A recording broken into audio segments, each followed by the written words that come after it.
E aí, galera, tudo bom? Camila está de volta. Já terminei a imersão com a minha cliente. E agora o Lelis não tá aqui porque ele que tá doente. Tadinho, gente. Mas é só um resfriado, mas já passa. Mas vamos lá então.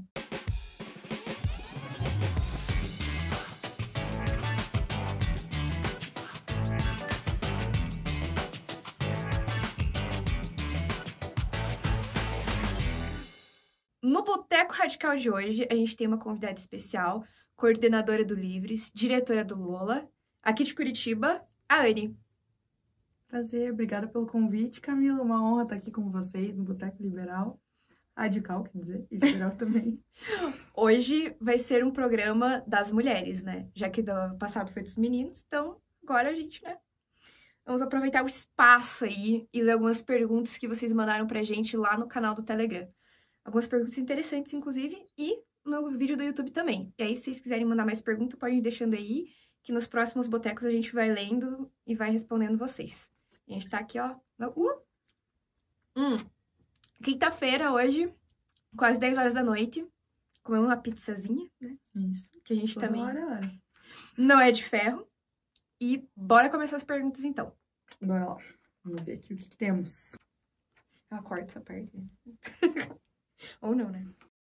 Camila, o que identificaria um lugar que tem dono, mas aparentemente está abandonado? Bom, acredito que se você está falando de uma cidade privada, né, deve existir algum órgão nessa cidade de cadastro de lugares, de coisas, e você pode conferir lá se esse lugar tá lá ou não. E o abandonado também é relativo, né? Às vezes a gente pode achar que aqui o escritório que a gente tá é abandonado, talvez seja, nunca vão saber. Pode ser um bunker, nunca vão saber também.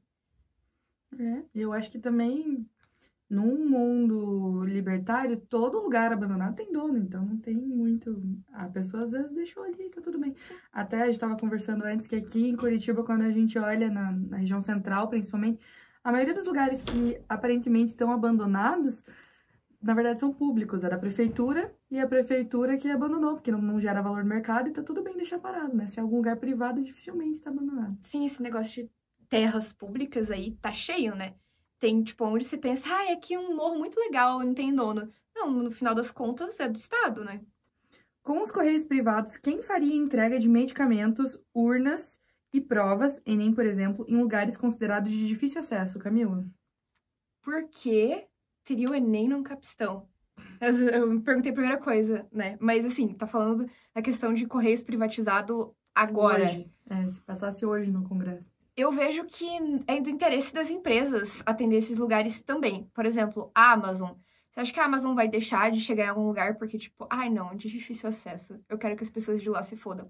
Não, eles querem chegar lá e ser melhores que as outras empresas. Né? Ainda principalmente porque daí o correio seria concorrente deles. Sim. Então é muito fácil você tratorar quando você já tem um serviço melhor. E tem o exemplo da Coca que tu tinha comentado também, né? Sim, a gente vê hoje que a Coca, ela tá em todo canto do Brasil. Não tem um lugar que não tenha Coca para vender. E quem que leva a Coca até lá? Não é os Correios, enfim, é interesse da própria Coca estar nos lugares.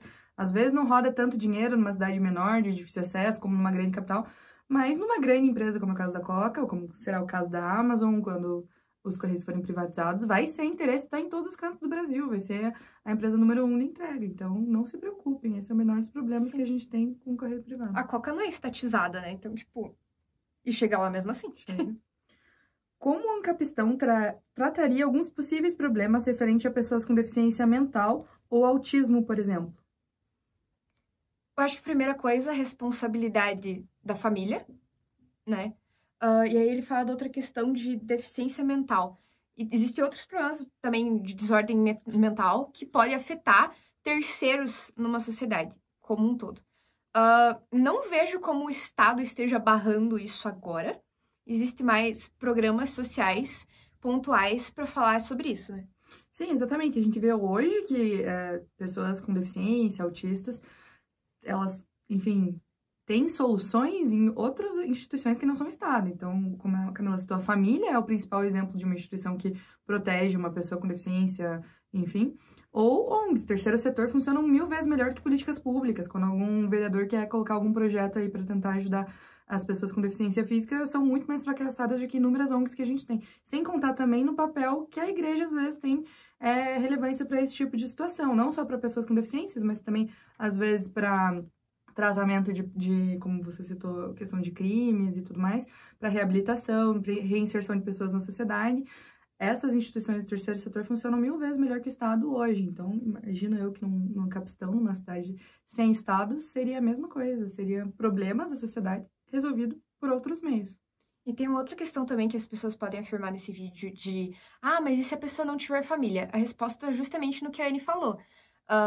Instituições, principalmente igrejas, e eu agora puxando muito longe no exemplo, mas, por exemplo, reabilitação de pessoas que são dependentes químicos. Muitas, acho que a maioria deve ser igreja, inclusive, que faz esse projeto de reabilitação da pessoa. O que impediria isso de acontecer numa sociedade privada, numa cidade privada como um todo, ou ter uma cidade só disso, né? Às vezes se questionam, né? Mas vocês estão esperando que as pessoas sejam muito altruístas. Sim, as pessoas, elas já são altruístas. Elas já gostam de fazer o bem. E, tipo, não precisa obrigar ninguém a fazer isso. Não é porque todo mundo deixa de fazer que os poucos que fazem seria inútil, tipo. No Brasil, a gente tem uma série de ONGs para mostrar que o terceiro setor, por livre e espontânea vontade das pessoas, funciona 1000 vezes melhor que políticas públicas estatais. Sim. Como funcionaria o sistema judiciário no Ancapistão? Essa é boa. Acho que é mais tua área, se quiser começar. Eu sou formada em Direito.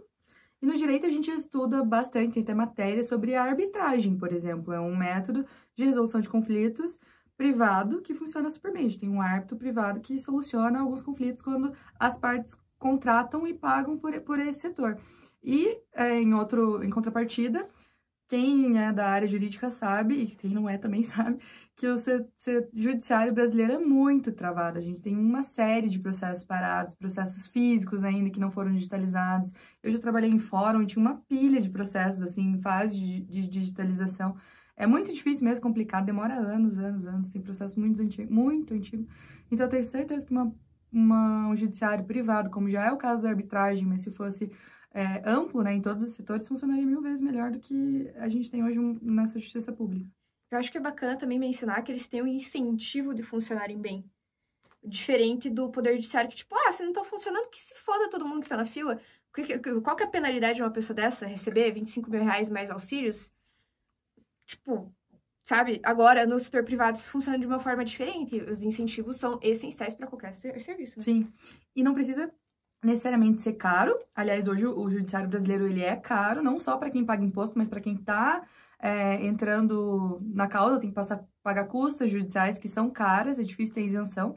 Mas o sistema privado daria para pensar em alguma outra metodologia. Quem sabe você paga lá que nem a gente paga, sei lá, tô viajando aqui, mas que nem a gente paga plano de saúde, a gente podia pagar uma mensalidade para ter cobertura privada, enfim.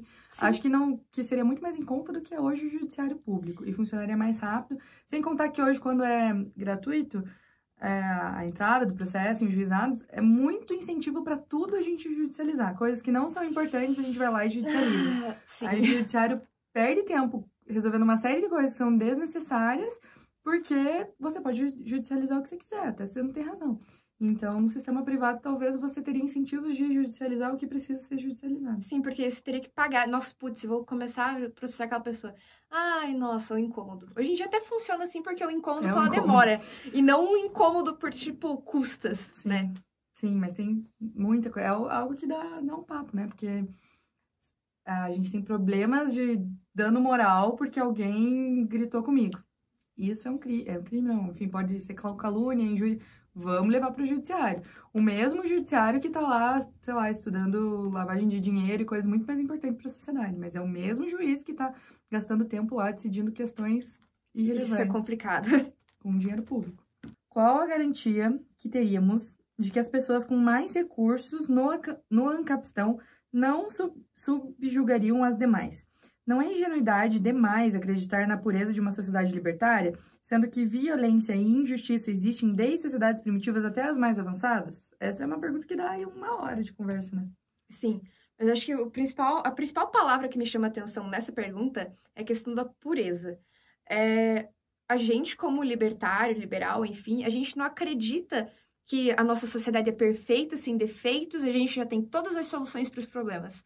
Não, a gente acredita num método de resolução de algo. A gente acredita em ética, a gente acredita em valores.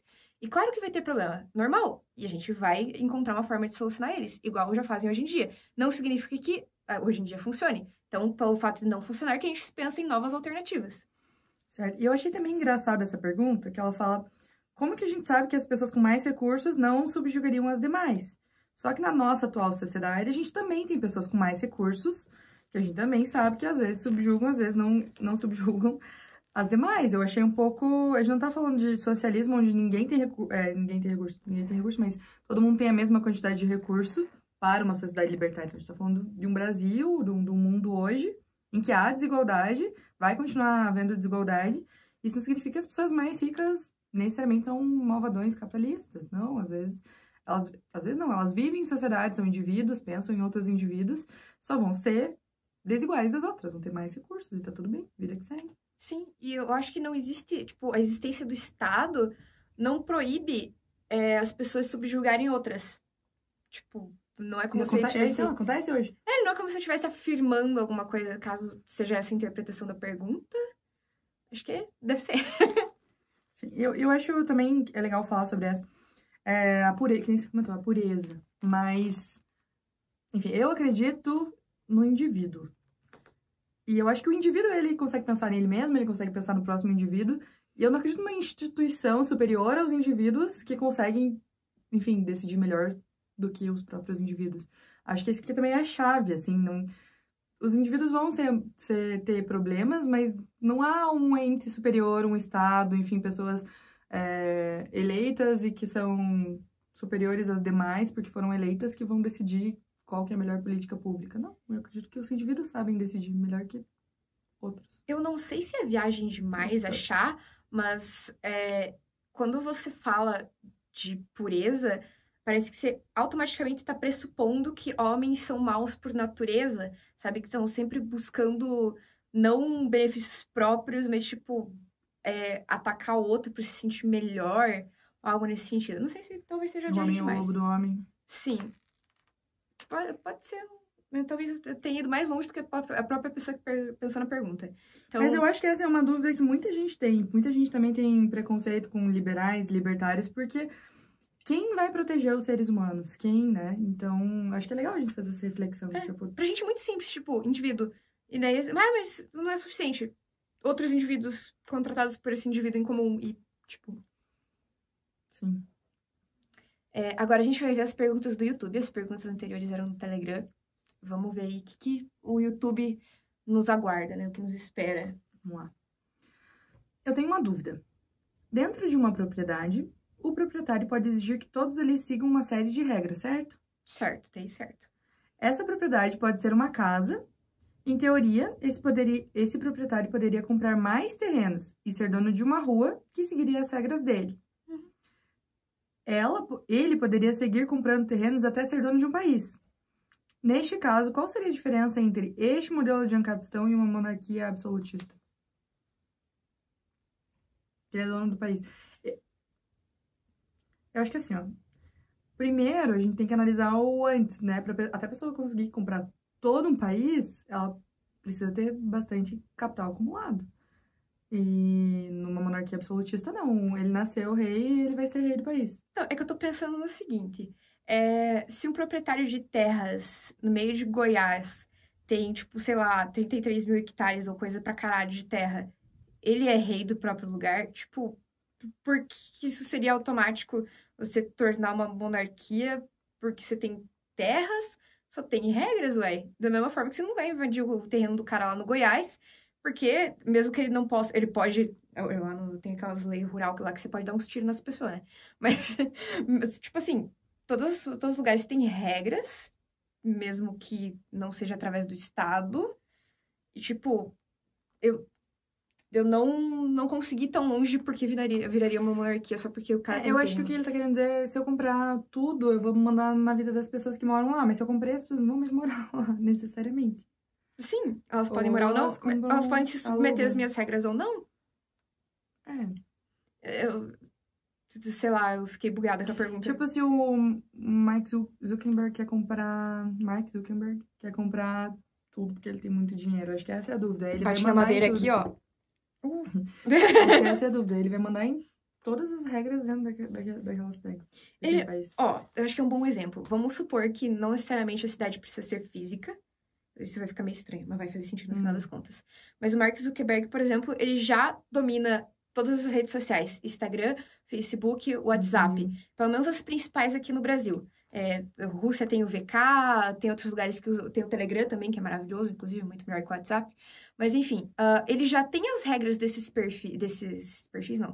redes sociais, e a gente se submete a elas, por tendência, né? No Facebook é horrível que você não pode falar uma palavra, que você já tá banido por 7 dias, você não pode falar mais nada. Então, assim, é só questão de as pessoas irem saindo aos poucos, e eu acho que isso já tá acontecendo. Tipo, eu não concordo com as regras. Que é um bom ponto. Ele não é rei do mundo ou rei da internet. Pode ser até ser rei da internet, mas... que ele já coloca as regras dele, e dificulta e modifica, mas as pessoas Ele é dono vão da internet. achando outras saídas. Tipo... É um bom ponto. Claro que o processo é lento, mas existe uma solução. Você gosta mais do Telegram que do WhatsApp? Nossa, eu acho Você já se inscreveu no meu canal no Telegram? Não, mas vou me inscrever. Então, Se inscreva no canal da Anne. Anne no Telegram. Anne Tá no avisando lá. Anne no Telegram mesmo? Uhum. Ai, gostei. Achei um conceito. Ó, o Jorge Santos quer tirar uma dúvida. Gostaria de tirar uma dúvida. Quando eu consigo me afirmar libertário? Curto muito as ideias do libertarianismo e o vejo como o único meio compatível com seres humanos, mas ainda não consigo me sentir libertário bastante. É possível definir essa linha entre total libertário e falso libertário? Eu acho que geralmente as pessoas estão muito preocupadas em rotularem os outros. Ai, porque você é libertário. Ai, porque você não é. Ai, porque eu sou. Ai, porque eu não sou. Ai, porque não sei o quê. E, tipo, quando na verdade você se rotular não vale tanto quanto as ações que você faz. Tem muita gente que, por exemplo, é libertário, não fala que é libertário, não se identifica com o movimento, não é ativo, não vai em evento, não conhece pessoas, mas vive o estilo de vida. Então, eu acho que uma boa métrica seria sobre as suas ações, sabe? A sua forma de viver, e não necessariamente de, eu acho que eu não estudei bastante, eu acho que eu não li ação humana o suficiente, né? Então... É bem esse o ponto. Eu lembrei agora de uma conversa que eu tive esses dias, mas era sobre entrar num partido liberal, que eu faço parte do Novo. E aí eu tava conversando, um dos fundadores do Novo aqui do Paraná, que ele é um senhorzinho, assim, bem mais velho, e uma mulher mais jovem. E eu e ele somos do Novo, somos liberais, e ela perguntou assim pra gente, mas por que eu não consigo me sentir liberal o suficiente porque eu sinto que eu não li tudo isso de livro. Eu não li Mises, não li Hayek, não li Friedman. E aí o senhorzinho olhou pra ela e falou assim, mas você não precisa ler. Pra você ser liberal, você só precisa seguir a lógica. Que faz sentido e que não faz sentido. Então, eu acho que é muito isso. Você tem que seguir a lógica. Isso faz sentido? Não, então...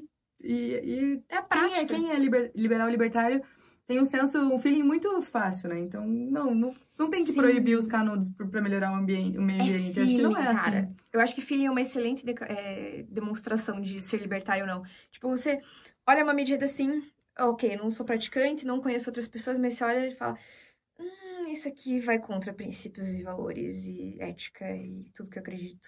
Eu acho que às vezes o movimento liberal e libertário ele acaba sendo muito elitizado, porque as pessoas leem, estudam e falam de filosofia e tudo mais, e as pessoas que não têm costume de ler tanto ou estudar tanto não se sentem confortáveis para se assumir liberal, libertário, mas não é necessário. Fica muito no campo acadêmico, né? A gente estava falando antes de como o libertarianismo, o liberalismo favorecem os pobres, as pessoas que mais precisam, as pessoas não escolarizadas, eles que são os favorecidos, eles não precisam ler Hayek para saber disso.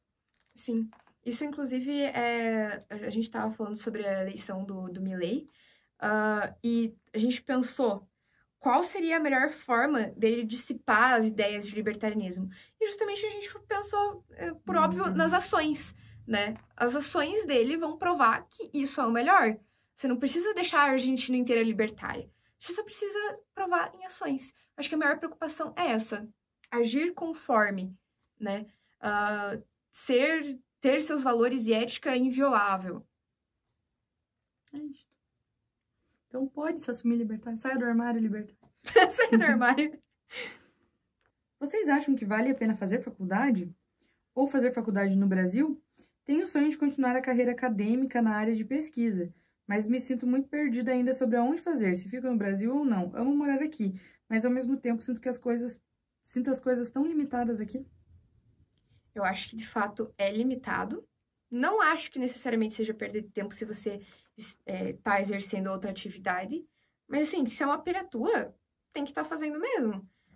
O importante é você, através da tua pesquisa, conseguir fugir se você precisar. Ter métodos de eu não estou presa no Brasil, sabe? Eu consigo fazer minha pesquisa de outro lugar, eu consigo fazer pesquisas em outros lugares, eu consigo estudar em outras faculdades, qualquer coisa nesse sentido. Eu acho que vocês acham que vale a pena fazer faculdade? Eu acho que depende do que você quer. Depende do No curso. caso dela, ela disse que ela quer continuar a carreira acadêmica, então sim, eu acho que vale a pena para quem quer ter uma carreira acadêmica. Não necessariamente acho que vale a pena fazer faculdade. Alguns casos acho que não precisa, assim, mas Sim. no caso dela, talvez sim. No caso dela, sim, porque ela precisa brigar com os professores comunistas da faculdade. Mas o que me chama a atenção na pergunta dela é que ela fala que ela pensa em morar fora do Brasil, mas que ela ama morar no Brasil. Mas as coisas são limitadas. Eu acho que é esse tipo de gente que a gente precisa no Brasil. Pessoas que amam no Brasil, que veem a dificuldade no Brasil para estar aqui mudando, para estar participando, para estar, enfim, se envolvendo com a política, tentando fazer algo diferente, levando mais ideias de liberdade para frente. Eu acho que pessoas como essas precisam ficar no Brasil para mudar. Porque se a gente desistir, se não formos nós, será quem, né? Tem que ser a gente. Então, Eu acho que é um excelente ponto. Muito bem colocado. então, Vitória Costa, fique no Brasil, participe da política, se candidate e vamos mudar o Brasil. Eu faço sua campanha. Valeu. Como não confundir... Essa é boa também. Essa mais pergunta boa. Como não confundir em provas o que é verdade com o que é ensinado pelo colégio? Fiz esses tempos uma prova e errei uma questão sobre a crise de 29, porque eu basicamente escolhi a opção errada. Ficou assistindo os vídeos do Rafael Lima, daí errou a prova. Cara, a minha nota mais feia na faculdade de ciência política foi sociologia clássica, porque eu não conseguia sair dos 5,2, porque eu já era libertária na época e, assim... É difícil mesmo. Eu nem sei direito como sabe? Eu vou falar a minha experiência na faculdade. Eu estudei em uma universidade pública, então eu também sofri desse mal. E qual que era o meu objetivo? Me formar. Então, eu escrevi o que o professor queria ler. Essa é a minha estratégia. Eu lembro de um caso muito específico de um professor de sociologia também, no primeiro ano de faculdade. Ele me perseguiu lá, me infernizou, achou que... Enfim, começou a me perseguir no sentido, tipo, me dar notas baixas, porque uma vez, numa prova, ele achou que eu tava colando, que eu não tava. Daí ele ficou com ranço de mim. E daí, na última prova, eu lembro que ele sentou do meu lado. Tava a turma inteira, ele sentou do meu lado pra me ver fazendo a prova. E a última prova tinha uma questão assim: escolha um dos autores que aprendemos esse ano e discorra sobre ele. E o professor do meu lado, vendo o que eu tava escrevendo. Adivinha quem que eu escolhi? Karl Marx? Né? Sim, foi triste, mas eu passei de ano, me formei, tô com meu diploma. Na minha faculdade era assim como Getúlio Vargas. Meu Deus do céu, me dá até um ruim só de pensar. E na escola, né? Tipo, nossa, Vargas, salvador da pátria. Na faculdade, quando você já é meio libertário, você já olha, puta que pariu. Fazer humanas nesse sentido é meio foda. Mas a gente precisa estar lá, né? Fazer o quê? Então, acho que pra dar uma dica, você tem que escolher. Você quer se formar, você quer passar de ano, ou você quer lacrar com o teu professor? Às vezes, e o pior é que esse negócio de, eu falo o que a pessoa quer ouvir, é muito, tipo, relações pessoais também. Às vezes a gente se relaciona assim com as outras pessoas. Eu tô falando que você quer... Eu não tô sendo autêntico, eu tô falando que você quer ouvir, porque é assim que eu mantenho a relação, pro meu interesse, né? Então... eu acho que é válido você trazer debate na aula, assim, discutir com o professor, eu acho que é interessante, mas na prova não precisa. O negócio é você virar professor e ser um professor melhor pros seus alunos. Apesar que ser professor é foda. Eu não seria professora. Fugi de licenciatura a minha vida toda. Mas enfim, isso é uma outra treta. Então, vamos encerrar o vídeo, né? Vamos pra casa, Mimi, que já é quase 11 horas da noite de uma quinta-feira. A gente tem que trabalhar, né? Me siga nas redes sociais. Siga a Anne. @AnneDias. Talvez me sigam. Siga a Camila. Ela fica postando as fotos do gato dela. Quem gosta de gato, muito onde me seguir. E é isso, então, gente. Tchau, tchau.